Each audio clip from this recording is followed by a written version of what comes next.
Donc j'enregistre l'image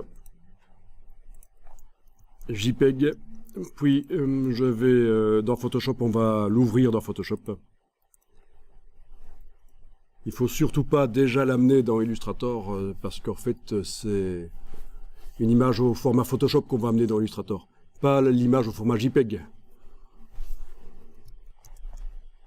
Voilà, dans Photoshop j'ouvre l'image. Contient-elle un profil ou pas? Je ne sais pas. Ça ne se voit pas quand on regarde juste le nom de l'image. Par contre, peut-être que en demandant dans le Finder les informations sur l'image, ça va me l'indiquer. Oui, en effet. Si vous êtes dans le Finder et que vous faites un Command I, vous avez l'indication de l'espace colorimétrique. Ben, ça veut dire est-ce que c'est une image RGB ou CMJN.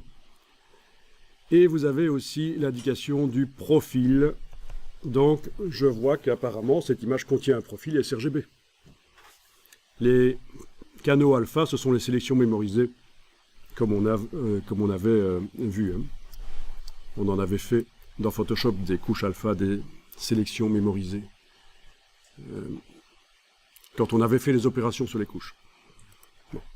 Donc là, déjà, avant même d'ouvrir l'image en Photoshop, je sais qu'il contient un profil inclus. Donc,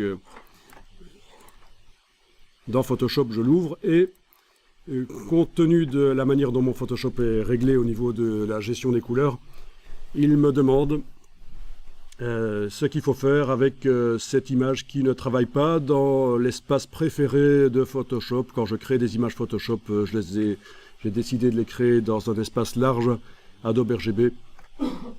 Et donc, que faut-il faire? Eh bien, je vais faire comme on a fait d'habitude dans ce cas-là. En cas de non-concordance des profils, je préfère le profil incorporé, c'est-à-dire que j'ouvre l'image en tant qu'image sRGB et Photoshop me fait dans la fenêtre de l'image une simulation d'un écran bas de gamme, même si je suis en train de travailler sur un écran haut de gamme. Donc je vois les couleurs telles qu'elles seront vues sur un moniteur bas de gamme. Les valeurs RVB qui sont dans l'image créent des couleurs.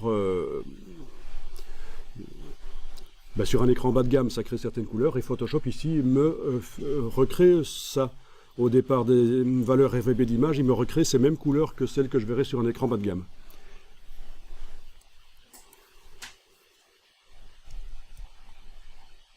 Donc, pour rappel, on avait été réglé les préférences couleurs de Photoshop, menu édition, couleurs.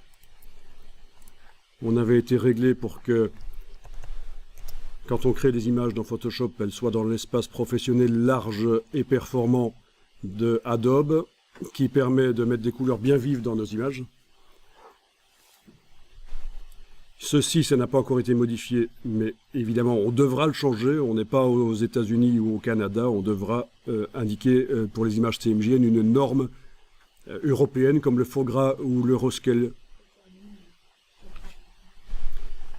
Ici, on a désactivé les règles de gestion des couleurs, c'est-à-dire que les automatismes, qu'est-ce qui se passe quand on ouvre une image qui n'est pas dans l'espace couleur de Photoshop?